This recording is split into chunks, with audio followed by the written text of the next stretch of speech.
আন্দামানের প্রতিটা কোনায় ছড়িয়ে রয়েছে অসাধারণ সৌন্দর্য।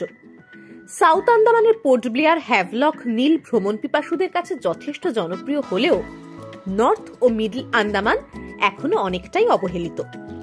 কিন্তু আদিম অকৃত্রিম প্রাকৃতিক সৌন্দর্যকে উপভোগ করতে হলে ঘুরে আসতে হবে মিডল ও নর্থ আন্দামান থেকে, যেখানে নীল জলের ঝকঝকে নির্জন সমুদ্র সৈকত আপনাকে আকৃষ্ট করবেই।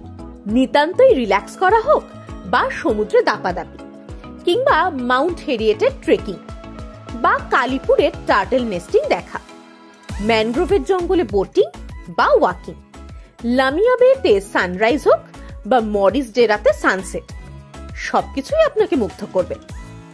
আন্দামান পৌঁছানোর জন্য ফ্লাইটে আপনাকে পৌঁছতে হবে পোর্ট ব্লেয়ার। নর্থ আন্দামানের জন্য পোর্ট ব্লেয়ার থেকে গাড়ি নিতে হবে। এই যাত্রাপথটাও ভারী মজাদার। পোর্ট ব্লেয়ার থেকে কিছুটা এগোলেই পড়বে জারোয়া রিজার্ভ ফরেস্ট। পুলিশি প্রহরায় পেরোতে হয় এই জায়গাটি। এরপরে আসবে মিডল স্ট্রেট, যা সাউথ আন্দামানকে মিডল আন্দামান থেকে পৃথক করেছে। ভেসেলে করে পেরোতে হবে এই জায়গা। এরপরই আসবে বারাটাঙের ম্যানগ্রোভ ফরেস্ট। এছাড়াও মাড ভলক্যানো। মিডল আন্দামানের রঙ্গতে রয়েছে আমকুঞ্জ, মরিস ডেরার মতো অসাধারণ সমুদ্র সৈকত। মিডল আন্দামানের মায়াবন্দরে রয়েছে জার্মান জেটি, বালু ডেরার মতো জায়গা।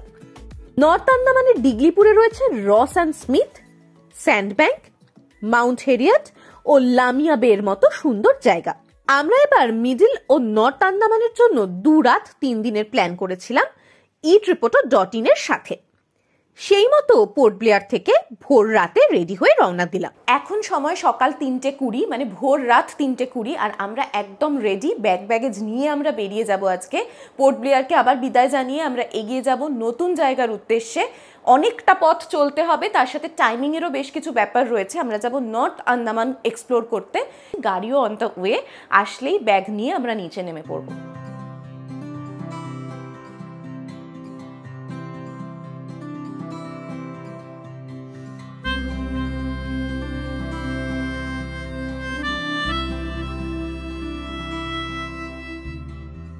আমরা এসে গেছি জিরকাটাঙে। এসেই দেখছি সকাল সকাল লম্বা গাড়ির লাইন। কনভয় ছাড়বে সকাল 6টায়, তার আগেই সব গাড়িরা এসে দাঁড়িয়ে গেছে। প্রচুর রকমের ফর্মালিটিস রয়েছে, form fill up, ID card দেখানো, এগুলো রয়েছে। এখানে বেশ কিছু ছোট ছোট স্টল রয়েছে, চা, স্ন্যাক্স, বিস্কিট এসব পাওয়া যাচ্ছে। আমরাও একটু চা নিয়ে নিয়েছি বিস্কিট সাথে, আর দামও রিজনেবল, বেশি দাম কিছু নিচ্ছেন না ওনারা।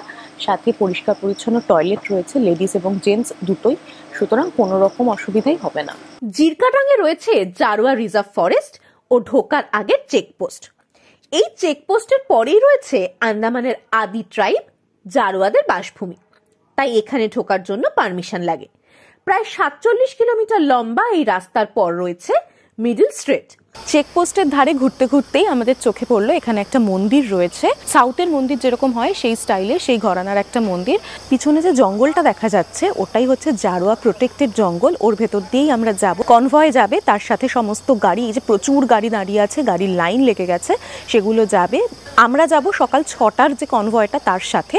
এছাড়াও দিনে 6টার পরে 9টা, 12টা, 3টে, এরকম টোটাল 4টে কনভয় প্রতিদিন যায়। এই যে জঙ্গলের মধ্যে দিয়ে যে পথটা আমরা যাব, সেই সময়তে কিন্তু ফটোগ্রাফি, ভিডিওগ্রাফি টোটালি প্রহিবিটেড। কিছুক্ষণ অপেক্ষার পর গাড়ি ছাড়া শুরু হলো। কনভয়ের সাথে সাথে আমরাও এগিয়ে চললাম জারোয়া রিজার্ভ ফরেস্টের মধ্যে দিয়ে। তবে মাথায় রাখবেন, এই জঙ্গলে ফটোগ্রাফি, ভিডিওগ্রাফি একেবারে নিষিদ্ধ। গভীর জঙ্গলের মধ্যে দিয়ে চলতে চলতে কখনো দেখা মিলতে পারে জারোয়া ট্রাইবের মানুষদের সাথে। আমরা প্রায় ঘন্টা দেড়েক পর এসে পৌঁছলাম মিডল স্ট্রিট। এটি সমুদ্রের সাথে যুক্ত একটি খাঁড়ি, যেটি সাউথ আন্দামানকে মিডল আন্দামান থেকে পৃথক করেছে। ভেসেলে করে এই স্ট্রিটটা পেরোতে হয়। ভেসেলে গাড়ি, মানুষ একসাথে পারাপার হয়। তবে একটা ভেসেল চলে গেলে 10-15 মিনিট পরের ভেসেলের জন্য অপেক্ষা করতে হয়। অবশ্য বসার জন্য সুন্দর বন্দোবস্ত আছে। আমরা ভেসেলের দিকে এগিয়ে চললাম। লবণাক্ত জলের খাঁড়ি হওয়ায় এর দুপাশে ম্যানগ্রোভ দেখতে পাওয়া যায়। তবে জলের কাছে না যাওয়াই ভালো, কারণ এখানে সল্ট ওয়াটার ক্রোকোডাইলের রিস্ক থাকে। আমরা এগিয়ে চললাম বারাটাং জেটির দিকে।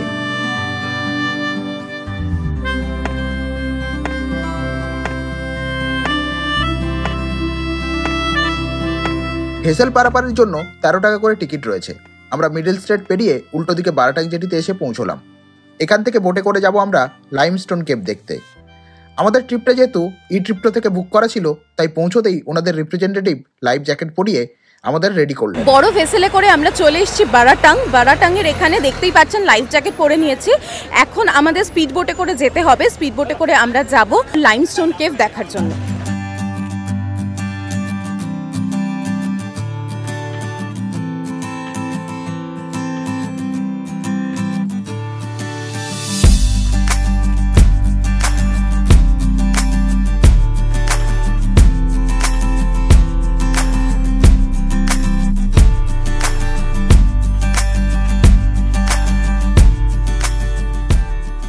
বোট আমাদের নামিয়ে দিয়েছে এখান থেকে 1.2 কিলোমিটার লাইমস্টোন কেভ, সেটা বোর্ডে লেখা আছে। আমরা সবাই এখন এই রাস্তা ধরে এগিয়ে চলেছি লাইমস্টোন কেভের দিকে।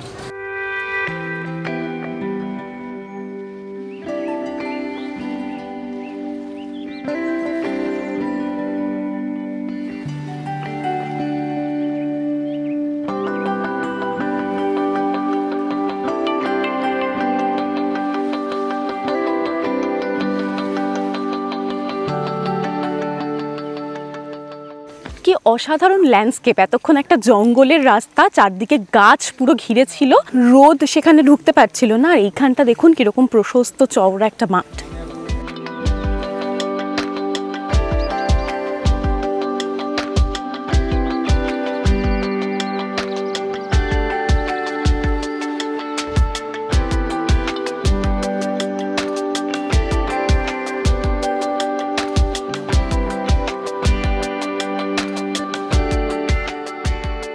যদিও আমাদের গলদঘর্ম অবস্থা, কিন্তু আসার রাস্তাটা বেশ এক্সাইটিং, বেশ অ্যাডভেঞ্চার একটা ফিল হচ্ছে।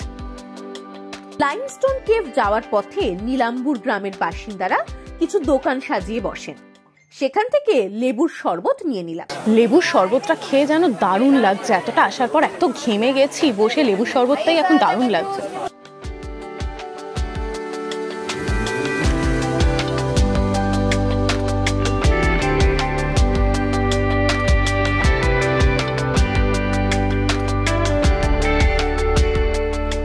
ফাইনালি আমরা এসে পৌঁছেছি লাইমস্টোন কেভের সামনে। সবাই লাইমস্টোন কেভ দেখবে বলে লাইন করেছে, তার জন্য এখানে আমরা একটু ওয়েট করছি।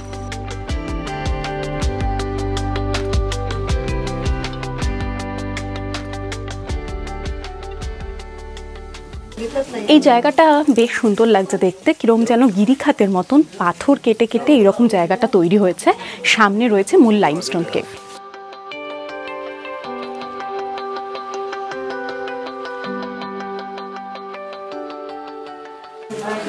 অনবরত ওপর থেকে ফোঁটা ফোঁটা জল পড়ছে। এই যে উপর থেকে মানে সিলিং থেকে এই যে হ্যাঙ্গিং যে এই ফর্মেশনটা তৈরি হয়, এটা হচ্ছে স্ট্যালাকটাইটস। লাইমস্টোন কেভ ভারী সুন্দর, কিন্তু কিছুটা এবড়ো খেবড়ো রাস্তা ট্রেক করে আসতে হয়, তাই বয়স্করা বুঝে শুনে আসবেন। প্রত্যেক টিমের সাথে গাইড থাকে, কিন্তু বাকি টিমমেটসদের সাথে তাল মিলিয়ে চলতে হয় বলে পা চালিয়ে চলতে হয়। আমরা লাইমস্টোন কেভ দেখে কেভের জেটির দিকে এগিয়ে গেলাম ও বারাটাংয়ের দিকে রওনা দিলাম।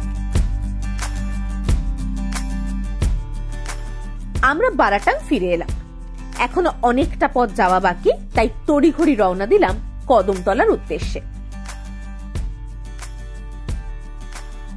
আমরা এখন এগিয়ে চলেছি আন্দামান ট্রাঙ্ক রোড ধরে। এই রোডের নাম যদিও এখন বদলে NH4 হয়ে গেছে।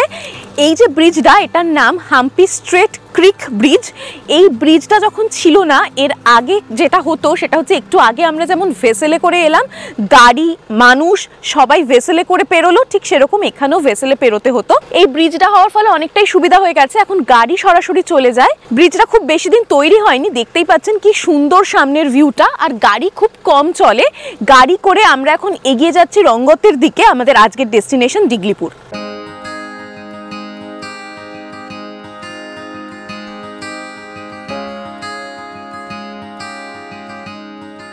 পথ চলতে চলতে আমরা এখন থেমেছি কদমতলা, কারণ হচ্ছে লাঞ্চ করব।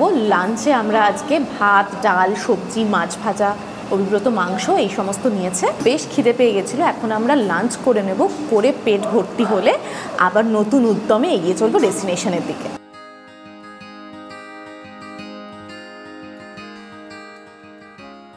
জারোয়া রিজার্ভ ফরেস্ট আমরা তো একটা পেরিয়ে এসেছি, এখন সামনে আরেকটা রয়েছে, সেইটার জন্য এই যে এখানে জারোয়া প্রোটেকশন পোস্ট সেখানে একটু এন্ট্রি করতে হয়, সেটা করে আমরা এগিয়ে চলেছি।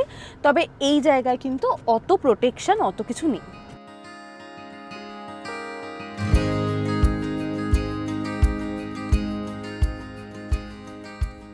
জায়গায় জায়গায় রাস্তা খারাপ থাকায় যেতে একটু বেশি সময় লাগলো।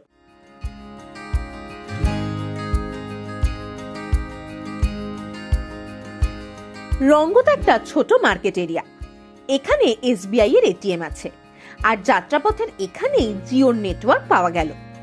আমরা এগিয়ে চললাম আমকুঞ্জ বিচের দিকে। আমরা এখন এসে গেছি আম্রকুঞ্জ বিচে। সকাল থেকে জার্নি করছি, সকাল বলা ভুল, ভোর রাত থেকে জার্নি করছি, তো সেই জন্য ভীষণ টায়ার্ড লাগছে। চোখ মুখের অবস্থা দেখেও বুঝতে পারছেন যে কি অবস্থা। এই বিচটা একদম ফাঁকা, সেরকম কেউই নেই আমরা ছাড়া, লোকাল কিছু মানুষজন রয়েছেন।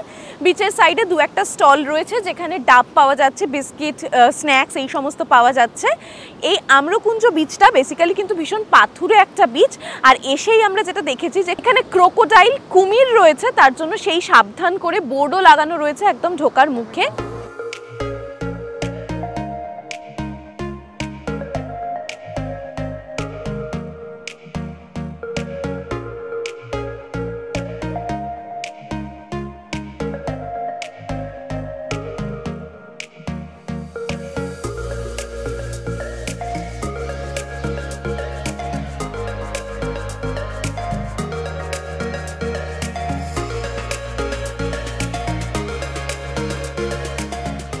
আমরা এখন এসে পৌঁছে গেছি মরিস ডেরা বিচে। আমকুঞ্জ বিচ থেকে মরিস ডেরা একদম কাছে।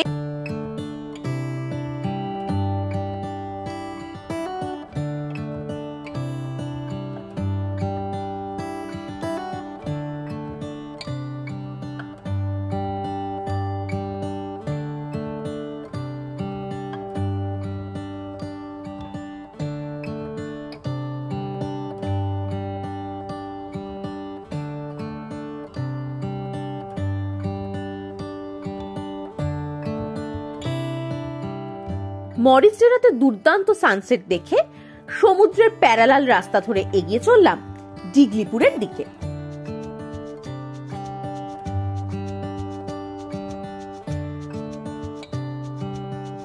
মাঝে রাস্তায় ছোট্ট একটা চা বিরতি।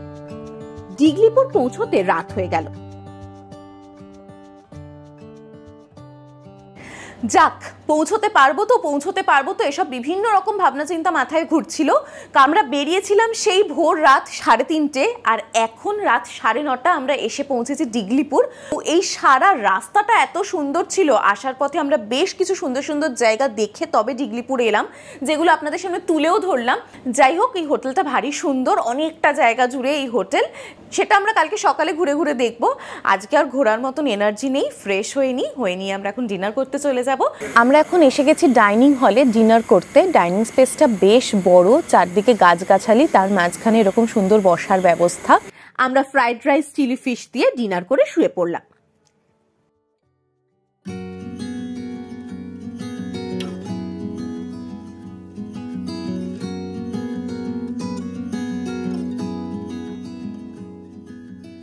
Good morning. আমরা আজকে ভোর ভোর উঠেই আগে স্নান করে একদম রেডি হয়ে গেছি।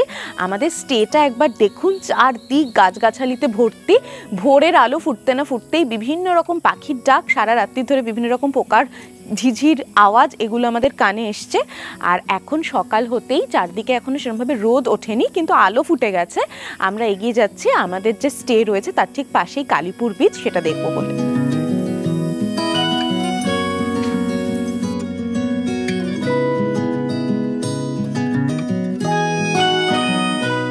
নর্থের বিচগুলোয় যেটা দেখলাম, প্রত্যেকটা বিচ লাগোয়াই কিন্তু চেঞ্জিং রুম, টয়লেট রয়েছে, সুতরাং চেঞ্জ করার প্রয়োজন হলে কোনো অসুবিধা হওয়ার কথা নয়। তবে এই বিচগুলো দেখে ভালোই বোঝা যাচ্ছে, সাউথের যে বিচগুলো সেখানে যেমন প্রচুর ট্যুরিস্টের আনাগোনা বোঝা যায়, এখানে সেরকমভাবে ট্যুরিস্টদের আনাগোনা নেই, তার জন্য সেই যে মেনটেনেন্স সেটার অভাব চোখে পড়ছে। কিন্তু বিচগুলো অনেক বেশি ভার্জিন, মানে সেই আদিম যে ছোঁয়াটা সেটা এখনো এই বিচগুলোতে রয়ে গেছে।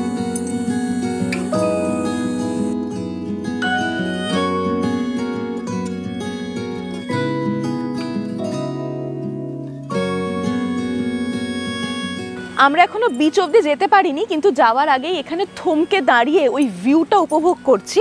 নর্থ আন্দামান কিন্তু অনেকটাই অবহেলিত, তার কারণ হতে পারে অনেকটা দূরত্ব, রাস্তার দুরবস্থা। সৌন্দর্যের দিক দিয়ে যদি বলেন অসাধারণ। আমরা যে বলি না এক জীবনে সারা ভারত ঘুরে দেখা যাবে না, সত্যিই তাই। মানে বিদেশ তো পরে যাওয়া যেতেই পারে, বিদেশের গন্ধে আমাদের এমনি মাথা ঘোরে, কিন্তু এই দৃশ্য এটা কি কোনো অংশে কম? হ্যাঁ, তবে একটা কথা বলার, এই বিচগুলোতে সবগুলোতে হয়তো স্নান করা যায় না, দাপাদাপি জলে করা যায় না, সেটা করা যায় না ঠিকই। ঢেউয়ের আনাগোনা দেখতে দেখতেই কিন্তু অনেকটা সময় কেটে যাবে। সূর্যের আলোটা সকালবেলা যখন পড়েছে কি অসাধারণ দেখতে লাগছে।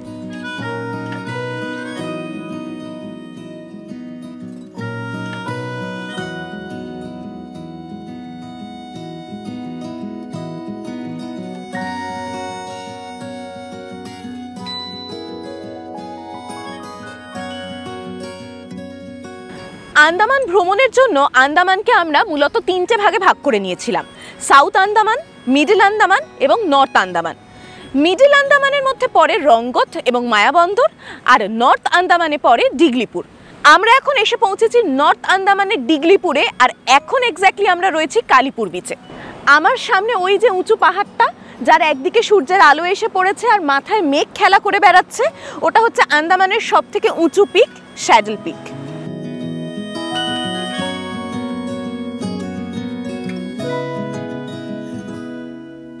কালীপুর বিচ টার্টেল নেস্টিং এর জন্য পরিচিত। টার্টেল নেস্টিং অক্টোবরের শেষ থেকে শুরু হয়, মোটামুটি চলে ফেব্রুয়ারি মাস অবধি।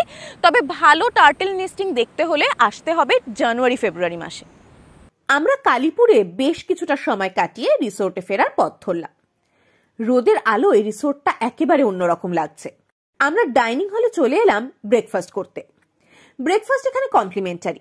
আমরা এখন সকাল সকাল চলে এসেছি ব্রেকফাস্ট করতে। সকালে গেছিলাম কালীপুর বিচে, সেখান থেকে ফিরেই আগে ব্রেকফাস্ট করে নিচ্ছি, তারপর একদম ব্যাগ নিয়ে বেরিয়ে যাওয়ার একটা প্ল্যান রয়েছে।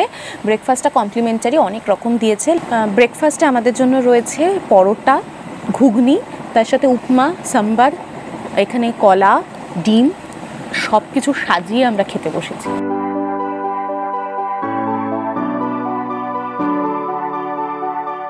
আমরা এখন দেখতে যাচ্ছি লামিয়া বে বিচ। এটা কিন্তু স্যাডল পিক ন্যাশনাল পার্কেরই অন্তর্গত। ওই যে ন্যাশনাল পার্ক, বিচ আর স্যাডল পিক ট্রেক করেও যাওয়া যায়, তার জন্য আলাদা এন্ট্রি ফি রয়েছে। গাইড সাথে থাকবেন। এবং এখানেও যে আমরা এলাম তার আগে ওখানে এন্ট্রি করতে হবে, আইডি কার্ড দিয়ে নিজেদের ডিটেলসগুলো এন্ট্রি করে তবেই আপনি যেতে পারবেন লামিয়া বে বিচ বা স্যাডল পিক ন্যাশনাল পার্ক।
সকালে আপনাদের নিয়ে গেছিলাম কালীপুর বিচে, যে বিচটা এখান থেকে দেখতে পাওয়া যাচ্ছে। আর এখন আমরা রয়েছি লামাইয়া বে বিচে। প্রত্যেকটা বিচই পাথুরে বিচ, স্নান করার জন্য উপযুক্ত নয়। তাহলে এই বিচগুলোয় কেন আসবেন? এই বিচগুলো মূলত ফেমাস টার্টেল নেস্টিংয়ের জন্য। এখানে যেটা টার্টেল নেস্টিংয়ের সময়, সেই সময়টায় কিন্তু বিভিন্ন রকম রেস্ট্রিকশন রয়েছে, টার্টেল নেস্টিং দেখতে দেওয়া হয় না। টার্টেল নেস্টিংয়ের সময় ওই ডিসেম্বরের শেষ থেকে ফেব্রুয়ারি অবধি।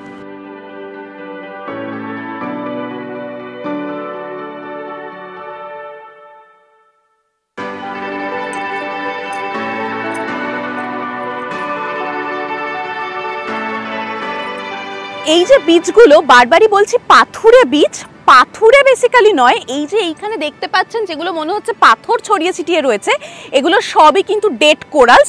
এখন জলটা অনেকটা পিছনে, কম জল ভাটার সময়, সেই জন্য এই পাথরগুলো পুরো এরকমভাবে দেখা যাচ্ছে।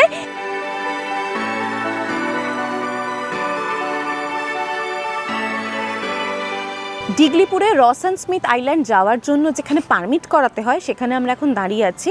পারমিট পাওয়ার অপেক্ষা, তারপরে আমরা রস অ্যান্ড স্মিথের দিকে এগোবো। ওই যে ওখানে সমস্ত দেখতে পাচ্ছেন বোটেরা দাঁড়িয়ে আছে, সেই বোট করেই যেতে হবে রস অ্যান্ড স্মিথ আইল্যান্ড।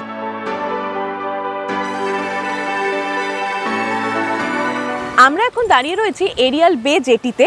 পারমিট পাওয়ার পর এই জেটি থেকেই আমাদের বোট ছাড়বে রস অ্যান্ড স্মিথ আইল্যান্ড যাওয়ার জন্য। এই যে বোটগুলো দাঁড়িয়ে আছে এই বোটে করেই আমরা যাব রস অ্যান্ড স্মিথ আইল্যান্ডে। যেতে মোটামুটি 20-25 মিনিট সময় লাগবে, এরকমটাই শুনেছি। ডিগলিপুর ট্যুরিস্টরা সাধারণত গাড়ি করে এলেও ডিগলিপুর আসার জন্য কিন্তু পোর্ট ব্লেয়ার থেকে বড় বড় শিপও ছাড়ে, সেই শিপও এই জেটিতে এসেই থামে। ব্যাগ চেকিং কমপ্লিট, এবার আমরা বোটে উঠছি।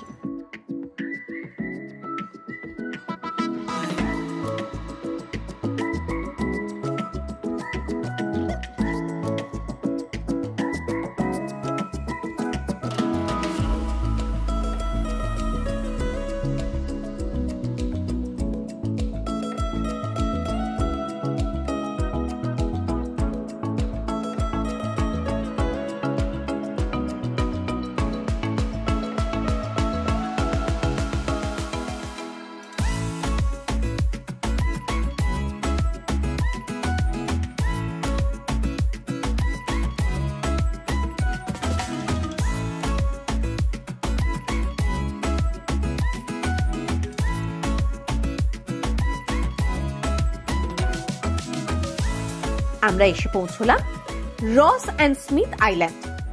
ভাটার সময় শুরু হচ্ছে, তাই বোট আমাদের নামিয়ে একটু দূরের দিকে বোট অ্যাঙ্কার করতে গেল। এখান থেকে মাউন্ট হেরিয়েটেরও দারুণ ভিউ পাওয়া যায়। আমরা এখন এসে পৌঁছে গেছি রস অ্যান্ড স্মিথ আইল্যান্ডে। রস অ্যান্ড স্মিথ আইল্যান্ড, দুটো আইল্যান্ড, বুঝতেই পারছেন আস্তে আস্তে জল নামছে। ভাটার সময়তে দুটো আইল্যান্ড পুরো আলাদা হয়ে যাবে, তখন সেটার ভিউটা অন্যরকম হবে। আপাতত যেটা বলার সেটা হচ্ছে এখানে এসে পাগল পাগল লাগছে। এই রকম অসাধারণ নীল জল, দুদিকে দুরকম জলের রং, মানে অসাধারণ লাগছে। এখানে এসে জাস্ট আত্মহারা হয়ে গেছি আনন্দে।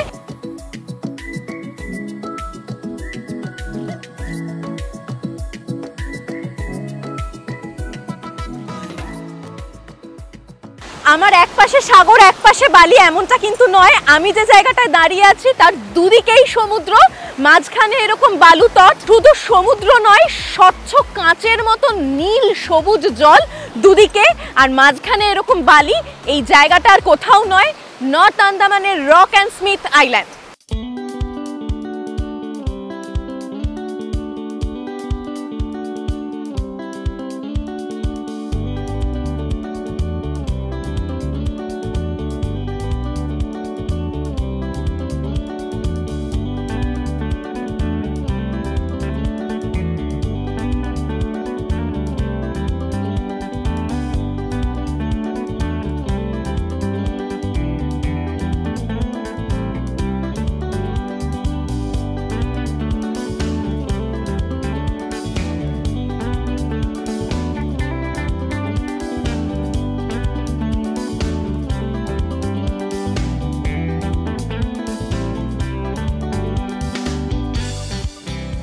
প্রকৃতির যে অদ্ভুত খেলা দেখুন, দেখতে দেখতে ওয়েদার হঠাৎ বদলে গেল। এসেছিলাম যখন একদম এবং সেটা আপনাদের সাথে শেয়ার করেছিলাম যে রোদের আলো যখন পড়ছিল জলের উপর, জলের রংটা দারুণ লাগছিল। আর বলতে বলতে এখন মেঘলা আকাশ, মনে হচ্ছে খুব তাড়াতাড়ি বৃষ্টি নামবে বলে।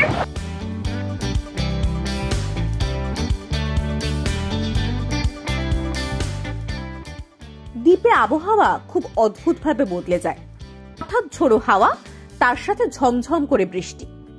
একটু বাদে বৃষ্টি থামতে ওয়েদার ক্লিয়ার হলো। এদিকে ভাটাও চলছে, তাই এই সময়ে আমরা পা চালিয়ে এগিয়ে চললাম রস আইল্যান্ডের দিকে। এই দেখুন, আমরাও যখন থেকে এসেছি খালি একসাথে দুটো নাম উচ্চারণ করছি, রস অ্যান্ড স্মিথ। আমরা এতক্ষণ ছিলাম স্মিথ আইল্যান্ডে, যেটা রিজার্ভ ফরেস্টের অংশ। আর দেখছিলেন বৃষ্টি হলো হঠাৎ করে, বৃষ্টি কমতে এবং জোয়ার কমে গিয়ে ভাটা আসতে মাঝের যে স্যান্ড ব্যাংক সেটা মাথা চারা দিয়ে উঠেছে, এবং সেই স্যান্ড ব্যাংক ধরে আমরা এগিয়ে যাব ওই দিকে। ওখানেই রয়েছে রস আইল্যান্ড। মজার কথা সেটা হলো ওয়াইল্ড লাইফ স্যাংচুয়ারির অংশ। তাই যখন স্মিথ আইল্যান্ড থেকে রস আইল্যান্ডের দিকে যেতে হবে, রস আইল্যান্ডে যেতে হবে, তখন আলাদা করে পারমিট নিতে হবে। 75 টাকা পার হেড এই পারমিটের জন্য লাগে।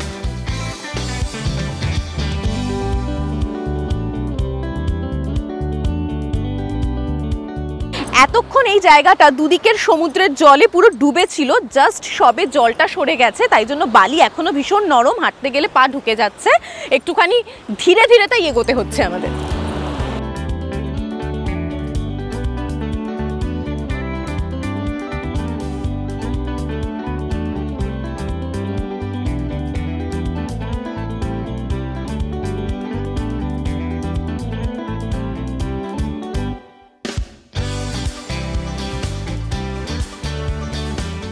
আবার ওয়েদার খারাপ হচ্ছে, তাই রিস্ক না নিয়ে আমরা এগিয়ে চললাম ডিগলিপুরের দিকে।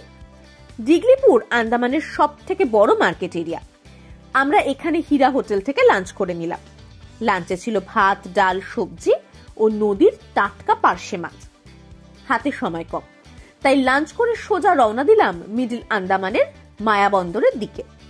পৌঁছতে সন্ধে হয়ে গেল। আমরা নর্থ আন্দামানের প্যাকেজ বুক করেছিলাম ই ট্রিপ্টো থেকে। তারা হোটেল, গাড়ি সবকিছু সুন্দর বন্দোবস্ত করেই রেখেছিল। আমরা হোটেলে ঢুকে রুটি আর ফিশ কারি দিয়ে ডিনার করে শুয়ে পড়লাম। মায়াবন্দরে আমাদের হোটেল ছিল সমুদ্রের একদম ধারে।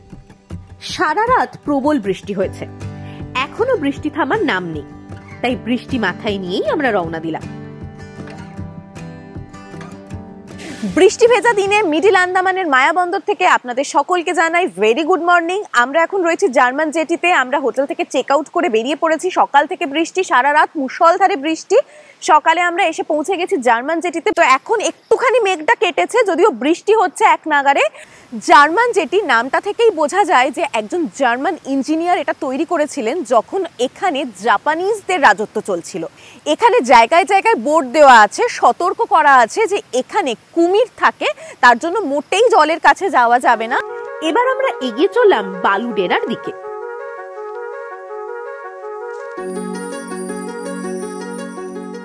আমরা এখন রয়েছি মায়াবন্দরের আরেকটা বিচ বালুডেরাতে। এখানে দেখতেই পাচ্ছেন এখন জলটা অনেক দূরে, কিন্তু এত দূর অবধি জল চলে আসে সেটা বোঝা যাচ্ছে। এখন জল কম বলে জলটা অনেকটা দূরে সরে গেছে।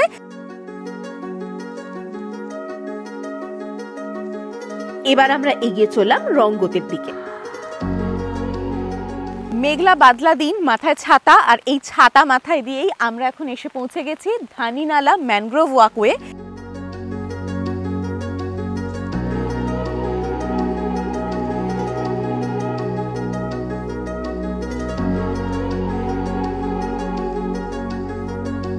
দুদিকে ম্যানগ্রোভ জঙ্গল আর মাঝখানে এরকম কাঠের পাটাতন আর কাঠের রেলিং দেওয়া এরকম রাস্তা, যে রাস্তা ধরে এগিয়ে যেতে হবে। ধানিনালা ম্যানগ্রোভ ওয়াকওয়ে দিয়ে 1 কিলোমিটার যাওয়ার পর সি বিচের ধারে পৌঁছানো যায়। সেই যাওয়ার রাস্তাটাও ভীষণ সুন্দর, বিচটা বড় কথা নয়, এই যাওয়ার রাস্তাটা ভীষণ সুন্দর। আজকে বৃষ্টি হচ্ছে বলে একটু অসুবিধা হচ্ছে, না হলে কিন্তু ব্যাপারটা বেশ মজাদার হতো।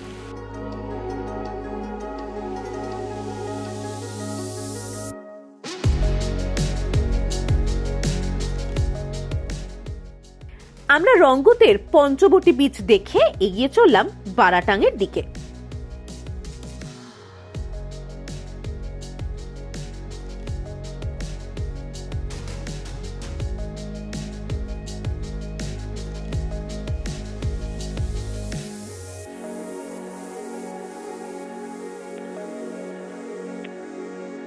মাঝে রাস্তায় একটু খাবার খেয়ে নিলাম।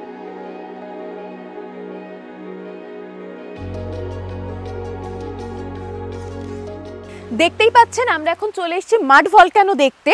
মাড ভলক্যানো যারা দেখতে চান তাদের সবাইকে যে নর্থ আন্দামানের ডিগলিপুর অবধি যেতেই হবে এমন কোনো ব্যাপার নেই। যারা বারাটাং অবধি আসছেন তারাও চাইলে মাড ভলক্যানো দেখে যেতে পারেন, সেটার ক্ষেত্রেও কিন্তু এক্সট্রা চার্জ দিতে হবে গাড়িকে। এই যে এখানে এন্ট্রি পয়েন্ট, এখান থেকে মাত্র 160 মিটার মতো হাঁটা পথ। দুদিকে জঙ্গল, মানে এরকম গাছগাছালিতে ভরা, আর মাঝখান দিয়ে এরকম রাস্তার দুদিকে এরকম কাঠের রেলিংও করা, যার মধ্যে দিয়ে আমরা এগিয়ে যাচ্ছি।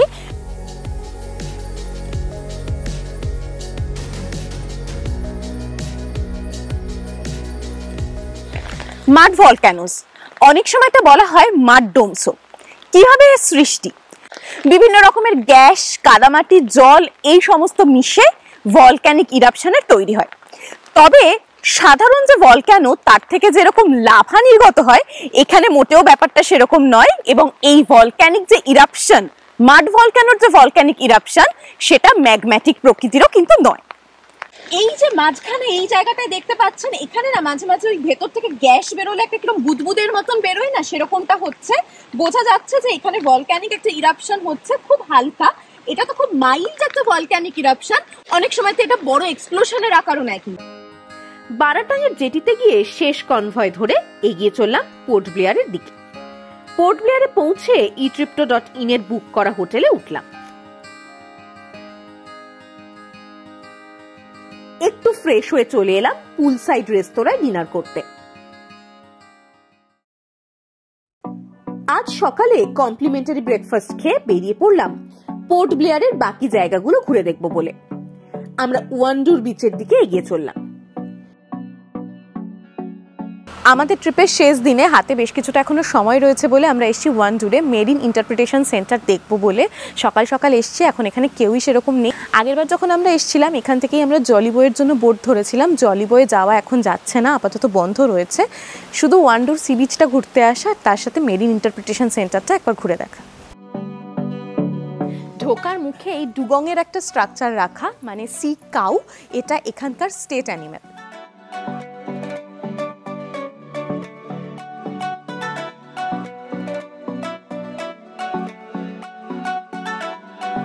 এই যে এই জায়গাটা, এটা পুরো ওয়ার্ল্ড অফ কোরাল, আর তার সাথে বিভিন্ন রকমের মাছ সম্বন্ধে বলা আছে। এখানে খুব সুন্দর সিস্টেম রয়েছে, যারা কোনটা কি ধরনের কোরাল, কি নাম, এগুলো জানতে চান তারা এখানে আসলে ভারী মজা পাবেন।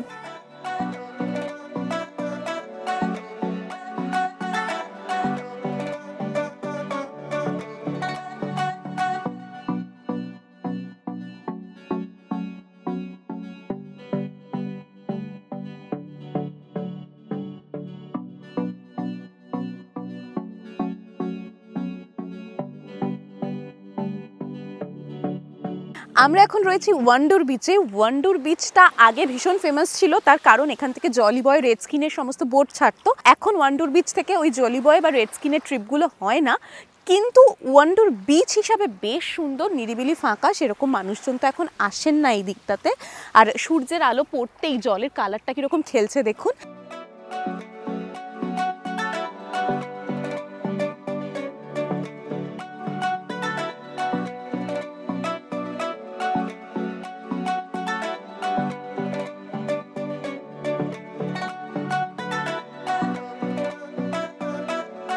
ফেরার পালা এখন, আর ফেরার ঠিক আগে আমরা এসেছি অ্যাকুরিয়াম দেখতে। এটা দেখা বাকি ছিল, ইচ্ছা ছিল দেখবো। যখন সময় পারমিট করেই গেল তখন আমরা অ্যাকুরিয়ামটা ঘুরে দেখে নেব। প্রথমে টিকিট কাউন্টার থেকে টিকিট নিতে হবে, 10 টাকা করে টিকিট রয়েছে, তারপরে আমরা ভেতরটা ঘুরে দেখব।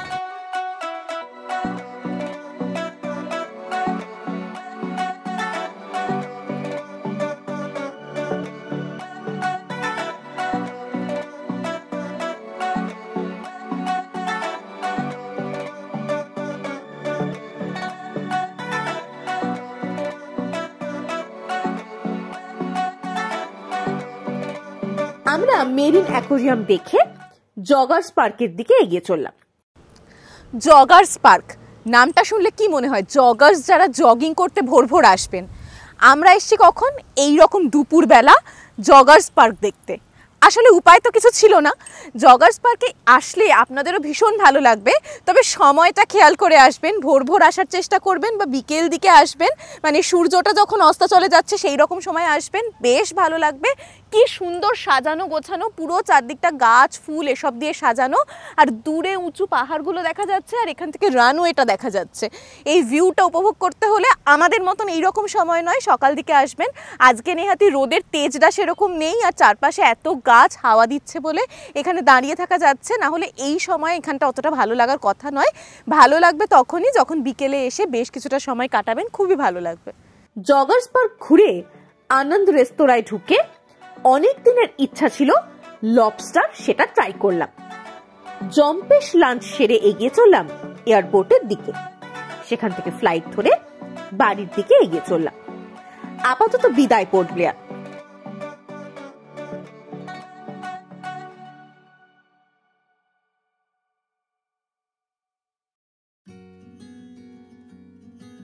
নর্থ ও মিডল আন্দামান ঘুরে দেখার জন্য 2 রাত 3 দিন প্রয়োজন। 3 রাত 4 দিন হলে খুব ভালোভাবে ঘুরে দেখা যাবে আন্দামান। গাড়ি ছাড়াও পোর্ট ব্লেয়ার থেকে মিডল আন্দামানের রঙ্গত ও মায়াবন্দর ও নর্থ আন্দামানের ডিগলিপুরে যাওয়া যায়। এছাড়াও বাসে যাওয়া যায় নর্থ ও মিডল আন্দামানের অনেক জায়গা, যদিও রাস্তা খারাপের জন্য ট্রাভেল টাইম অনেকটা বেড়ে যায়। রঙ্গত, মায়াবন্দর, ডিগলিপুরে ঘোরার জন্য বাস অটোর ব্যবস্থা রয়েছে, যার ফেয়ারও খুব রিজনেবল। মিডল ও নর্থ আন্দামানে হোটেলের সংখ্যা কম হলেও মোটামুটি 2500 থেকে 3000 টাকায় ভালো হোটেল পাওয়া যায়। পোর্ট ব্লেয়ার থেকে নর্থ আন্দামান যেতে রাস্তা খারাপ থাকায় খরচ লাগে 5000 থেকে 7000 টাকা। তাই গ্রুপে সদস্য সংখ্যা বেশি হলে সুবিধা হয়। এখানে চাইনিজ ও বাঙালি 2 রকম খাবারই পাওয়া যায়। খরচ 150 থেকে 200 টাকা প্রতি ডিশ। ঝামেলা এড়াতে আমরা এই ট্রিপটা করেছিলাম eTripto.in এর সাথে, তাই আমাদের কোনো হেডেক নিতে হয়নি। ভিডিওটি ভালো লাগলে লাইক, কমেন্ট ও শেয়ার করবেন।